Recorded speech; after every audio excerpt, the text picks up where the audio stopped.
اصل کې نبی علیه السلام چې کله مدینه منوره ته هجرت وکړو نو یهودو په نبی علیه السلام باندې ایمان رانوړو. د دې نه مخکې د یهودو چې کمی قبیلې په مدینه منوره کې آباد وي نو دوی ته الله پاک جل شانه ډیر مال او دولت ورکړ، بلکې یونیورسټي کالجونه دا د یهودو. مشرکین مکه چې دا خو عامیان خلکو، خو لږه پړه شي د یهودو.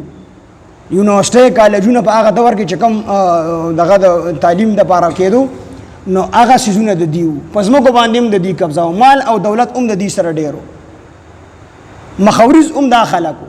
خو چې کله نبی علیه السلام مدینه منورې ته هجرت وکړو او دا یهود ناس هم د نبی علیه السلام په تمه باندې وو چې نبی علیه السلام به راځي موږ به ایمان راوړو.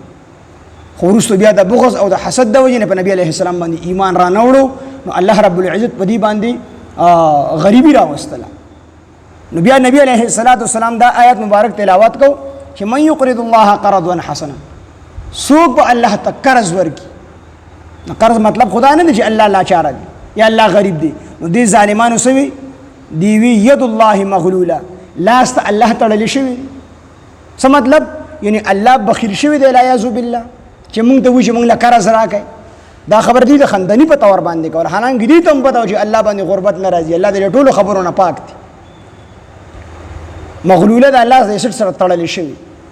او محاوره کې ورته موږ وایو بخیل، چې کوم سړي لاس تړلی شي د بخیل ویلی شي چې دی خرچ نه کوي. نو دې ظالمانو وی ید الله مغلوله، لاس ته الله مغلوله تړلی شوی دی. نو الله جل شانه جواب وکړو چې غلت او دې تړلی شي لاسونه د دوی، غلت او دې تړلی شي ایدیهم لاسونه د دوی، د یهودیانو لاسونه دې وتړلی شي.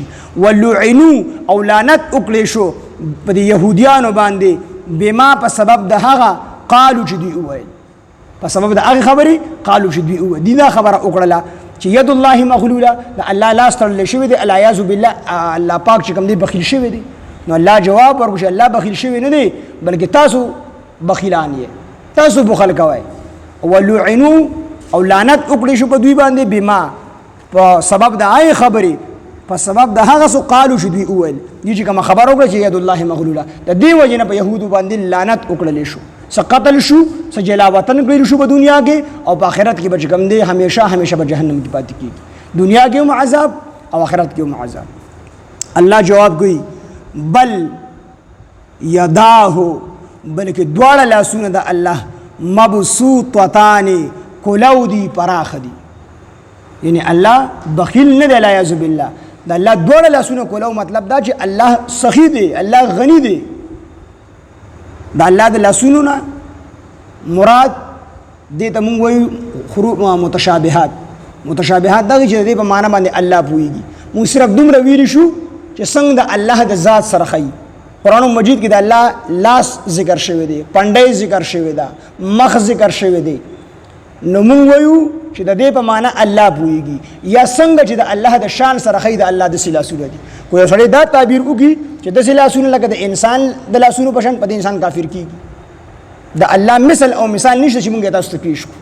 نو دا به صرف دومره موږ وایو کما یلیق لشانه، څنګه چې د الله د شان سره ښیي د الله داسې لاسونه دي، څنګه چې د الله د شان سره ښیي. نو بل یداه، بلکې دواړه لاسونه د الله مبسوطتان کولو دی فراختی، ينفقو خرج کی کیف یشاء څنګه چې وغواړي. نو الله چې څنګه سخی دی نو دک شان الله حکیم دی. د الله په هر کار کې حکمت دی. څومره چې د چا دپاره الله مقرر کړي دی کې د الله خپل حکمت.